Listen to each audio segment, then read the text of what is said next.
গণতন্ত্রের মূল ভিত্তি হলো নির্বাচন। কেন আমরা উৎসব মুখর না, বা আপনার কেন মনে হচ্ছে আমরা উৎসব মুখর না? 5 আগস্ট পরবর্তী সময়ে একের পর এক আমরা একটা কালচারের মধ্যে প্রবেশ করেছি। যে কি কালচার?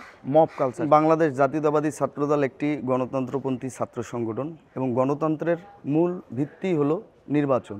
তারই ধারাবাহিকতায় বাংলাদেশের সর্বোচ্চ বিদ্যাপীঠ ঢাকা বিশ্ববিদ্যালয় ক্যাম্পাসে যখন ডাকসুর তফসিল ঘোষণা হয়েছে, বাংলাদেশ জাতীয়তাবাদী ছাত্রদল স্বাগত জানিয়েছে। 5 আগস্ট পরবর্তী সময়ে একটি প্রশাসন নিয়োগ হয়েছিল। আমরা মনে করেছিলাম এই প্রশাসন অবশ্যই একটি শিক্ষার্থী বান্ধব পরিবেশ নিশ্চিতকরণে অগ্রণী ভূমিকা পালন করবে, কিন্তু অনবরত প্রশাসনের বিভিন্ন ব্যর্থতার কারণেই আজকে ডাকসুর যে নির্বাচন, সেই নির্বাচন যে আমেজ বা উৎসবের হওয়ার কথা ছিল, এই প্রশাসনের অনবরত ব্যর্থতার কারণে আমেজ এবং উৎসবের যে পরিবেশ, সেই পরিবেশ ব্যাহত হয়েছে বলে মনে করি।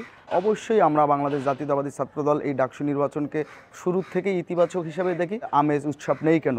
এই আমেজ উৎসব অবশ্যই থাকতো। আমেজ উৎসব না থাকার পিছনে সবচেয়ে বড় কারণ, বিশ্ববিদ্যালয় প্রশাসন যখন নিরাপত্তা ব্যবস্থা সার্বিকভাবে ভালো করার বা উন্নত করার প্রত্যয় ছিল, সেই ব্যবস্থায় কিন্তু তারা নিরাপত্তা ব্যবস্থায় তারা মানে দৃশ্যমান যে উন্নয়ন তা ঘটাতে পারেন। আপনারা জানেন, প্রশাসন নিয়োগ হওয়ার পরেই 3টি খুনের ঘটনা ঘটেছে। কয়েক দফা এই ক্যাম্পাসে যেমন ককটেল বিস্ফোরণ করা হয়েছে, একই সাথে ককটেল উদ্ধারও করা হয়েছে। 5 আগস্ট পরবর্তী সময়ে একের পর এক আমরা একটা কালচারের মধ্যে প্রবেশ করেছি। যে কি কালচার? Mob culture. সেই মব কালচার এমন একটা পরিবেশ পরিস্থিতি তৈরি করেছে, এখানে যারা সচেতনভাবে রাজনীতি করে বা যারা রাজনৈতিক সচেতন এবং যারা প্রকৃত সাধারণ শিক্ষার্থী, রাজনৈতিক সচেতন প্রকৃত সাধারণ শিক্ষার্থী, সবাইয়ের মধ্যে যে সহিষ্ণুতার সম্পর্ক থাকার কথা ছিল, এই মবকে কেন্দ্র করে উচ্ছৃঙ্খল পরিবেশ সৃষ্টি করে সকল উদ্বেগ উৎকণ্ঠা কাটিয়ে আমরা ডাকসু নির্বাচনকে একটি ফলপ্রসূ নির্বাচন হিসাবে রূপদান করব। আমরা সবসময় বলে এসেছি, একটি প্রকৃত ডাকসু নির্বাচনের জন্য বাংলাদেশ জাতীয়তাবাদী ছাত্রদলের পক্ষ থেকে যা যা সহযোগিতা করার এবং প্রশাসন যদি তা আমাদের কাছে চায়, আমরা অবশ্যই সহযোগিতার হাত বিগত সময় যেমন বাড়িয়ে দিয়ে এসেছি, এখনও দিচ্ছি, ভবিষ্যতে দেবো। কেন আমরা তাহলে উৎসব মুখর না, বা আপনার কেন মনে হচ্ছে আমরা উৎসব মুখর না?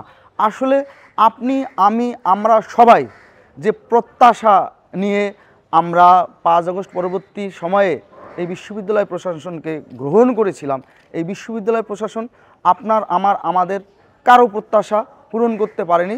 এবং এই যে মব সৃষ্টিকারী যে একটা গোষ্ঠী আছে, আমরা অনেক সময় তথ্য প্রমাণও হাতে পেয়েছি, এই মব সৃষ্টিকারী গোষ্ঠীর সাথেও আমাদের বিশ্ববিদ্যালয় প্রশাসনের অনেকের যোগসাজশ আছে। এই বিষয়গুলো মনে হয়, আমি মনে করি ডাকসুতে প্রভাব বিস্তার করেছে বা প্রভাব ফেলেছে।